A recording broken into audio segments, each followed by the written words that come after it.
Hello students, कैसे हो आप सब? आप सभी का स्वागत है AR स्क्वायर यूट्यूब चैनल में। इस वीडियो के अंदर में मैं डिस्कस करने वाला हूं कुछ तुक्का ट्रिक्स आपके साथ में। जेईई मेन 2025 के क्वेश्चंस लेकर के मैं आपको दिखाऊंगा। स्पेशली मेरा जो फोकस रहेगा आज के इस वीडियो में वो रहेगा ऑप्शन एलिमिनेशन के ऊपर में। ठीक है, पिछले वीडियो में मैंने बहुत सारे आपको तुक्का ट्रिक्स सिखाए। आप चैनल को सब्सक्राइब करके रखो और बैक टू बैक सारे वीडियोस जो मैं अपलोड करके दे रहा हूं आपको, उसको रेगुलरली फॉलो करो। डिस्क्रिप्शन में आपको फ्री प्लेलिस्ट का लिंक मिल जाएगा। और साथ ही में हमारा कोर्स बहुत बढ़िया चल रहा है, जेईई मेन 2026 तुक्का ट्रिक्स कोर्स। इस पे आप एनरोल करो। अगर आपको 60 to 80 मार्क्स एक्स्ट्रा ऐड करना है तो, अगर आप एब्सोल्यूट जीरो पे हो तो आप 80 to 100 मार्क्स के आसपास पहुंच सकते हो। अगर आपको कुछ नहीं आता है तो भी सारी चीजों का इसके अंदर में विद प्रूफ विद डेमोन्स्ट्रेशन के साथ में सब कुछ इसमें सिखाया हुआ है। फुल पेपर तुक्का ट्रिक्स का आपको एप्लीकेशन मिलेगा जेईई मेन के पेपर्स में, और स्ट्रक्चर्ड मैनर में A to Z आप सारे के सारे तुक्का ट्रिक्स सीखोगे लेटेस्ट ट्रेंड्स के हिसाब से। ठीक है, और अगर आपका स्कोर 70-80 नंबर 100 नंबर इस रेंज में कहीं स्टक है, आपको उसको बढ़ाना है कम टाइम के अंदर में, लेट्स से जनवरी अटेम्प्ट के अंदर में आपको बढ़ाना है, NITs फिक्स करना है, तो इस बैच के अंदर में आप इमीडिएटली जाके एनरोल करो। स्ट्रक्चर्ड कोर्स होगा, 10 घंटे के अंदर में आप सारी चीजें कंप्लीट करोगे, एप्लीकेशंस देखोगे और इंस्टेंटली आपको आपके मार्क्स में जो है बूस्ट देखने को मिलेगा। ठीक है, बच्चों का फीडबैक काफी अच्छा चल रहा है और कई सालों से मुझे एक्सपीरियंस है इस बैच को रन करने का, और इस साल तो पूरा का पूरा ब्रांड न्यू कोर्स सबसे बेस्ट कंटेंट के साथ में आपको दिया जा रहा है। साथ में इसका जो आपके पास में वैलिडिटी रहेगा वो अप्रैल अटेम्प्ट तक रहेगा। तो जनवरी अटेम्प्ट में भी आपको फायदा होगा, अप्रैल अटेम्प्ट में भी आपको इससे फायदा होगा। लिंक डिस्क्रिप्शन में दिया हुआ है। कोई भी क्वेरी होती है हमारी टीम को आप व्हाट्सअप करके पूछ सकते हो, लेकिन जरूर से इसके अंदर में एनरोल कर लेना अगर आपको आपके मार्क्स बूस्ट करने हैं तो। अब तुक्का स्ट्रैटेजी के अंदर में क्या होता है ना, आप यूट्यूब पे जो वीडियोस देखते हो उसमें मोस्टली ना 1-2 तुक्का ट्रिक्स आपको बता देते हैं कि एक्सट्रीम ऑप्शंस को एलिमिनेट करो, इस तरीके की जो चीजें होती है। सिर्फ उतना तुक्का ट्रिक्स नहीं होता है। ठीक है, वो बहुत ही कम क्वेश्चंस में लगता है और सिर्फ उतना तुक्का ट्रिक्स नहीं होता है, उससे आपको मार्क्स में बूस्ट देखने को नहीं मिलेगा। सो अगर हम बात करें तुक्का strategy for JEE main 2026 applications आपको मैं दिखाऊंगा, बट अगर मैं मोटा मोटा बात करूं कि आप कैसे 99 परसेंटाइल तक जा सकते हो। लेट्स से आप 120 मार्क्स के आसपास हो। ठीक है, अज्यूम करो आप 120 मार्क्स के आसपास हो। अब 120 मार्क्स का मतलब क्या है कि आपने लेट से सिंगल करेक्ट टाइप किया हो 100 नंबर के आसपास, कुछ न्यूमेरिकल टाइप आपने किए हो। ठीक है, तो आप इस रेंज पे लेट से स्टक हो। अब आप एक चीज सोचो कि आपके पास अभी भी 50% से ज्यादा सिंगल करेक्ट टाइप क्वेश्चंस बचा होगा। मतलब 60 सिंगल करेक्ट टाइप क्वेश्चन है, 20-20-20 पर सब्जेक्ट। उसमें से 100 नंबर आपने जो है 25 क्वेश्चन के आसपास लेट से सॉल्व किया है। मतलब 35 क्वेश्चन आपके पास में सिंगल करेक्ट बचे हैं, और न्यूमेरिकल से आपने जो है लेट से आपने 20 नंबर 5 क्वेश्चन आपने किए हैं। ठीक है, उस 35 में से लेट से आप 30 क्वेश्चंस को अटेम्प्ट करते हो इतनी अच्छी एक्यूरेसी से कि आप 50% वहां पर सही कर लो। तो अगर आप 30 क्वेश्चंस अटेम्प्ट करते हो 50% एक्यूरेसी से, मतलब कि 15 सही और 15 गलत, तो इससे आपको बेनिफिट क्या होगा? 15 जो सही होंगे ना उसके आपके आएंगे +60 मार्क्स, और 15 जो गलत होगा उसका होगा -15। तो 45 मार्क्स का आपको बूस्ट मिलेगा। तो ये जो आपका 45 मार्क्स है वो इस 120 पे ऐड होता है और आपका फाइनल स्कोर लेट से 165 आ जाएगा। ये बहुत ही एक बेसिक कैलकुलेशन मैं आपको बता रहा हूं। न्यूमेरिकल टाइप के अंदर में भी जुगाड़ ट्रिक्स तुक्का ट्रिक्स लगते हैं। सिचुएशन के हिसाब से लगाना पड़ता है आपको, उसकी समझ होनी चाहिए, प्रैक्टिस होनी चाहिए, और एक्सपीरियंस्ड इंसान से आपको सीखना पड़ेगा। और मुझे इसके अंदर में कई सालों का एक्सपीरियंस है। ठीक है, 2017 से मैं तुक्का ट्रिक्स जो है आपको सिखा रहा हूं। राइट, तो समझते एक एक करके क्वेश्चन। इस वीडियो के अंदर में मैं 5 क्वेश्चन डिस्कस करूंगा। ठीक है, मैं आपको ऑप्शन एलिमिनेशन सिखाऊंगा, बट हर स्टूडेंट जो इस वीडियो को देख रहा है डेडिकेटेडली सीखना चाहता है। मैं चाहूंगा कि जो 5 क्वेश्चन मैं आपको यहां पर कराऊंगा सब के अंदर में आप फाइनल आंसर तुक्का कमेंट में मारोगे मेरे साथ साथ। एक एक करके हम लोग स्टार्ट करते हैं। यहां पर फर्स्ट क्वेश्चन आप देखो क्या दिया हुआ है, which of the following statement is not true. ठीक है, मान लो आपको इस पोर्शन की नॉलेज नहीं है। ठीक है, अब आपका एक माइंडसेट होता है ना कि यार जो नॉलेज नहीं है, जिस चीज का नॉलेज कम है या जो चैप्टर आपने नहीं पढ़ा है, आप उसको लेके स्ट्रेस करते हो या फिर क्वेश्चन छोड़ देते हो आप। लेकिन ये जो स्ट्रैटेजी मैंने आपको बताई, इससे आपको समझ आ रहा है कि अटेम्प्ट आपको करना पड़ेगा मार्क्स बढ़ाने के लिए। ठीक है, और इसमें बॉर्डर केस सिनेरियो भी आपको समझना पड़ेगा कि अगर आप 30 में से सिर्फ 6 सही कर लोगे ना, तो 6 सही होने का जितना पॉजिटिव आएगा 24 नंबर, 24 जो गलत होगा उतना ही कंपेंसेट करेगा उसको, तो आपका स्कोर घटेगा नहीं। वर्स्ट केस में आपको बस 20% तुक्का सही करना है। 10 में से सिर्फ 2 सवाल आपको सही करना है इन द रिमेनिंग क्वेश्चंस, तो उसको आप इजीली क्रॉस कर जाते हो। अगर आप साइंटिफिक तुक्का ट्रिक्स लगाते हो तो श्योर शॉट आपके मार्क्स बढ़ने ही है +4 -1 पैटर्न में। तो इस क्वेश्चन की अगर आपको एकदम नॉलेज नहीं है, आप अगर सिर्फ स्टेटमेंट्स पढ़ते हो, मान लो आपने पहला स्टेटमेंट पढ़ा, आपको समझ नहीं आया, बी पढ़ा आपने देखा कि भाई डी के constant does not depend upon temperature कह रहा है, और सी अगर आप पढ़ते हो तो उसमें कह रहा है कि भाई डी के constant increases with increase in temperature.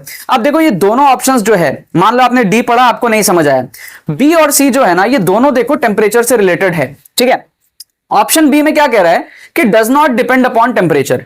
Does not depend upon temperature अगर सही होगा, लेट से बी अगर सही होगा तो सी गलत होगा, क्योंकि अगर टेम्परेचर पे डिपेंड नहीं कर रहा है, ये सही है, तो फिर increases with increase in temperature ये गलत हो जाएगा।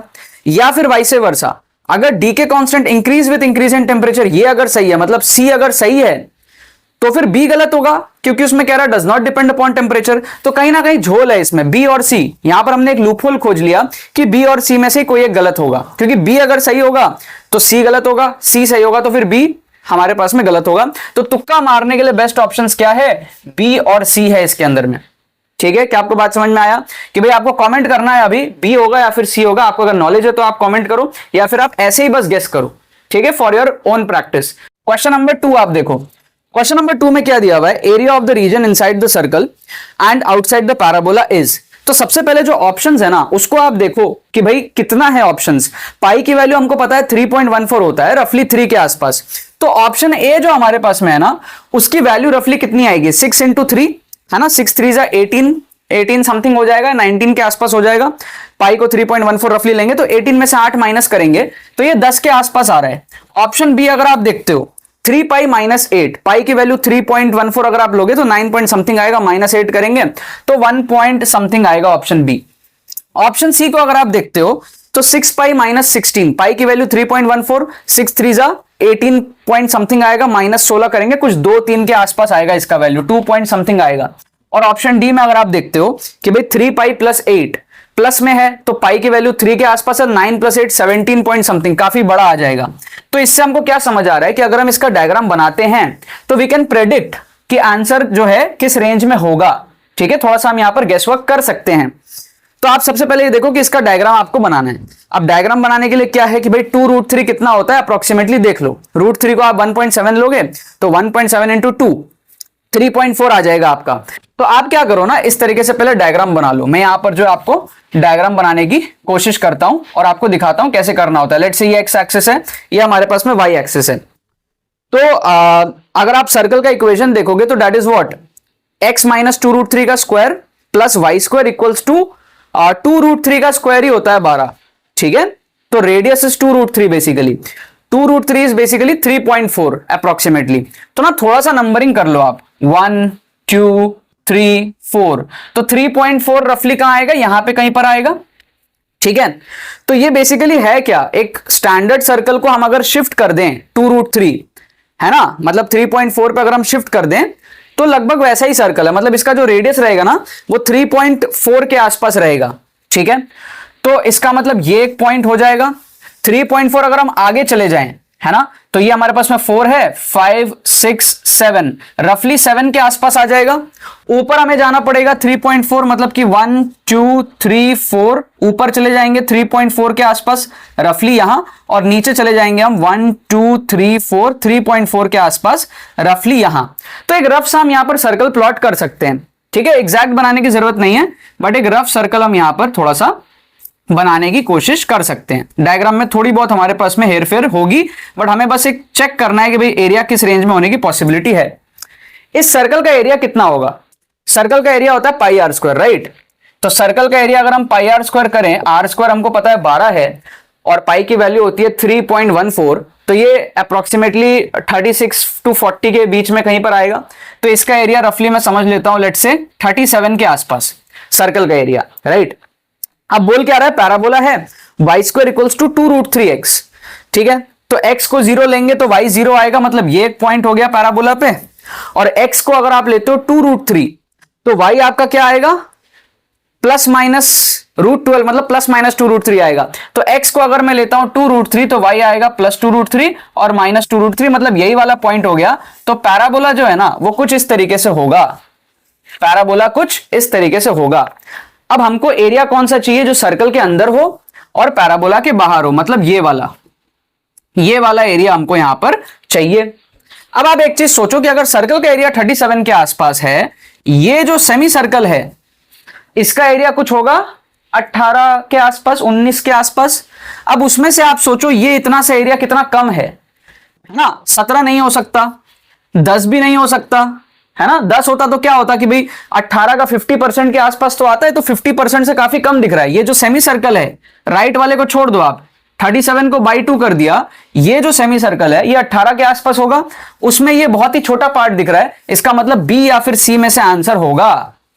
ठीक है, बी होगा या फिर सी होगा, वो आपको अब जो है यहां पर कमेंट करके बताना है कि भाई क्वेश्चन नंबर 2 में आंसर क्या होगा। आप खुद से प्रेडिक्शन लो, खुद से आप कमेंट करो, प्रैक्टिस करो मेरे साथ। ठीक है, क्वेश्चन नंबर 3 आप देखो क्या दिया हुआ है। क्वेश्चन नंबर 3 में आप देखोगे, कह रहा है रेडियस बताओ first excited state of helium के लिए। ए नॉट आपको दिया हुआ है, radius of first stationery state of hydrogen atom. ठीक है, अब stationery state of hydrogen atom के लिए अगर रेडियस ए नॉट है, राइट, तो हमारे पास में फर्स्ट एक्साइटेड स्टेट के लिए अगर आप मान लो फॉर्मूला भूल गए हो, R equals to proportional to n²/z जो होता है फॉर्मूला, भूल गए हो मान लो एग्जाम में, अटेम्प्ट करना है आपको, अटेम्प्ट करोगे तभी नंबर बढ़ेंगे। तो आप क्वेश्चन छोड़ने के बदले ये सोचो फर्स्ट एक्साइटेड स्टेट मतलब कि यहां पर n इक्वल्स टू 2 पे पहुंच गया, एक ऑर्बिट आगे चला गया। अब भले ही हीलियम की बात हो रही है वहां पे, आई अंडरस्टैंड, बट आप प्रिडिक्शन कर सकते हो ना कि भाई n अगर बढ़ गया है तो बहुत हाई चांसेस है कि a नॉट से बड़ी वैल्यू आएगी। तो ये जो a0/2 और a0/4 है ना, इन ऑप्शंस को आप एलिमिनेट कर सकते हो। सी डी में से आप तुक्का लगा सकते हो कि भाई 4a0 है या 2a0 है, वो हमारे पास में एक है, लेकिन हाँ बाई 2 और बाई 4 के चांसेस कम है, क्योंकि excited state, first excited state में आया n इक्वल्स टू 2 पे आ गया है, ऑर्बिट हमारे पास में बढ़ गया है, तो उसका एक इफेक्ट काफी ज्यादा रहता है। तो यहां पर आप सी और डी में से तुक्का लगाओगे। अगेन आप कॉमेंट करके बताओ इसका आंसर सी है या फिर डी है। सारे बच्चों का कमेंट चाहिए मेरे को। क्लियर हो गया? ये सारे क्वेश्चन जेईई मेन 2025 में आए हुए क्वेश्चंस हैं। फोर्थ क्वेश्चन आप यहां पर देखो, पावर देखो आप ऑप्शन एलिमिनेशन की, कुछ नहीं आता है तो भी आप क्वेश्चंस को अटेम्प्ट कर सकते हो अच्छे एक्यूरेसी से। कह रहा है बॉल है, मास 100 ग्राम का, प्रोजेक्टेड है with velocity 20 at 60 with horizontal. Decrease in kinetic energy बताओ from the point of projection to the highest point. अब मान लो आपको प्रोजेक्टाइल मोशन भी नहीं आता, आपकी बहुत बुरी हालत है। कई सारे बच्चे बोलते हैं हमको कुछ नहीं आता, ये फैक्ट है, हो सकता है आपको आता हो, बट बहुत स्टूडेंट्स ऐसे होते हैं जिनको कुछ नहीं आता होता है। उनके लिए देखो इसमें कैसे तुक्का मार सकते हैं। भाई यहां पर हमने प्रोजेक्टाइल मोशन किया, टॉप मोस्ट पॉइंट पर क्या होगा, खाली हॉरिजॉन्टल कंपोनेंट रहेगा। मैं सॉल्विंग करने यहां पर नहीं जा रहा हूं, मैं खाली आपको ये बोल रहा हूं, ये बताओ कि इनिशियल काइनेटिक एनर्जी कितनी है। इनिशियल काइनेटिक एनर्जी तो हाफ mv² होगा, हाफ इंटू m की वैल्यू है 100 kg में कन्वर्ट करोगे तो 100/1000 हो जाएगा, और v² हमारे पास में 20 का स्क्वायर मतलब कि 400। इसको अगर आप सॉल्व करते हो तो हमारे पास में क्या होगा, यहां से 3 0 कटेगा, यहां से हमारे पास में 2 0 कटेगा, ये 1 0 यहां से कट जाएगा, तो ये हमारे पास में हो जाएगा 20। ठीक है, ये हमारे पास में हो जाएगा 20 जूल। तो इनिशियल काइनेटिक एनर्जी 20 जूल है। अब आप एक बात बताओ, टॉप मोस्ट पॉइंट पर रेस्ट पे तो नहीं आया है, हॉरिजॉन्टल मोशन रहता है, टॉप मोस्ट पॉइंट पर हॉरिजॉन्टल कंपोनेंट रहता है, तो क्या ये 20 पूरा खत्म हो जाएगा? नहीं, इसका मतलब decrease in kinetic energy can't be 20। ठीक है, ऑप्शन ए नहीं होगा और ऑप्शन सी भी नहीं होगा, क्योंकि उसमें कह रहा है 0 डिक्रीज। ऑप्शन सी में कह रहा है कि भाई यहां 20 था, यहां भी 20 है, ये भी पॉसिबल नहीं है कि भाई वाई कंपोनेंट में तो चेंज आ रहा है ना स्पीड पे, क्योंकि ग्रेविटी के अगेंस्ट जा रहा है वाई कंपोनेंट में। तो जो ऑप्शन है और ऑप्शन सी है ना, वो एब्सोल्यूट है, कि ऑप्शन ए में कह रहा है 20 जूल का 20 जूल खत्म हो जाए, और ऑप्शन सी में कह रहा है कुछ खत्म नहीं हुआ टॉप मोस्ट पॉइंट पर, जैसा था प्रोजेक्शन के टाइम वैसा ही है। तो ये दोनों ऑप्शन नहीं होंगे, बी ऑप्शन और डी ऑप्शन में से आप तुक्का लगा सकते हो। वापस आपको क्या करना है, कमेंट करके बताना है कि इसका क्या करेक्ट आंसर होगा। राइट, फिफ्थ क्वेश्चन आप देखो, लास्ट क्वेश्चन इस वीडियो का। क्या कह रहा है हमारे पास में कि भाई आपको कंपेयर करना है। ऐसे केसेस में आप देखो कि भाई जब आपको कंपेयर करने बोल रहा है ना कि भाई γ2 ग्रेटर है, लेस है γ1 के रिस्पेक्टिव में, है ना, तो ऐसे केसेस में इक्वल के चांसेस बहुत कम होते हैं। तो इंटेलिजेंट गेसिंग से आप कह सकते हो कि ऑप्शन बी का चांस कम है। जब भी आपको ऐसे कंपेयर करने बोले कोई क्वेश्चन हो, तो जनरली कुछ बड़ा कुछ छोटा ऐसा आता है, तो बहुत ही कम चांस है कि इक्वल होगा। अब ए सी डी में से ऑप्शन सी को अगर आप देखोगे तो उसमें क्या कह रहा है कि भाई γ2 इक्वल्स टू γ1। ये भी नहीं होगा, पता है क्यों? क्योंकि जेईई मेन है, सिंगल करेक्ट टाइप क्वेश्चन आता है, अगर ये सही हो गया ना तो इसके अकॉर्डिंग आपको gamma one is what greater than gamma to in that case, क्योंकि गामा वन डबल है गामा टू का, तो gamma one greater than gamma to का जो ऑप्शन है विच इज ऑप्शन डी, वो भी फिर सही हो जाएगा ना। मल्टी करेक्ट तो है ही नहीं, जे एडवांस का क्वेश्चन तो है ही नहीं, तो ऑप्शन सी गलत ही होगा, क्योंकि ऑप्शन सी अगर सही होगा तो फिर ऑप्शन डी भी सही होगा, gamma one is then in that case greater than gamma two, तो ऐसे केसेस में ऑप्शन सी भी नहीं होगा, chances is very very less. A और डी में से आपके जो है पॉसिबिलिटी है आंसर होने की सबसे ज्यादा, तो आप ए और डी में से एक ऑप्शन तुक्का लगाओगे। क्या आपको बात समझ में आ रही है, यस और नो? कमेंट करके बताओ सारे क्वेश्चन का जो है हमारे पास में क्या करेक्ट आंसर आपके अकॉर्डिंग होगा। इस तरीके से आपको पेपर को अटेम्प्ट करना होता है, जो आपके पास में रिमेनिंग क्वेश्चंस रहते हैं ना उसमें आपको इस तरीके से तुक्का ट्रिक्स जो है वो लगाना पड़ता है। बैक टू बैक और भी बहुत सारे एपिसोड्स में आप लोगों के लिए लेकर के आने वाला हूं यूट्यूब के अंदर में, तो चैनल को सब्सक्राइब करके रखो, वीडियो को लाइक करो, हाइप करो, शेयर करो अपने फ्रेंड्स के साथ में जिनको आप चाहते हो कि भाई वो भी तुक्का ट्रिक सीखे, और जिनको आप चाहते हो कि वो भी आपके साथ में जो है एनआईटीज जाए। और कोर्स का लिंक आपको डिस्क्रिप्शन में मिलेगा, जाके इमीडिएटली एनरोल कर लो, क्योंकि टाइम बहुत ज्यादा नहीं बचा हुआ है। बहुत सारे बच्चे लास्ट पॉइंट पर रिग्रेट करते हैं कि काश इस कोर्स को थोड़ा सा और पहले एनरोल कर लिया होता तो थोड़ा सा टाइम मिल जाता हमारे पास में चीजों को सीख करके इंप्रूव करने के लिए, प्रैक्टिस करने के लिए मॉक पेपर्स के अंदर में। चलो बाकी तो बस यही बात है। बहुत बहुत धन्यवाद मेरे साथ इस वीडियो में जुड़ने के लिए, बने रहिए यार।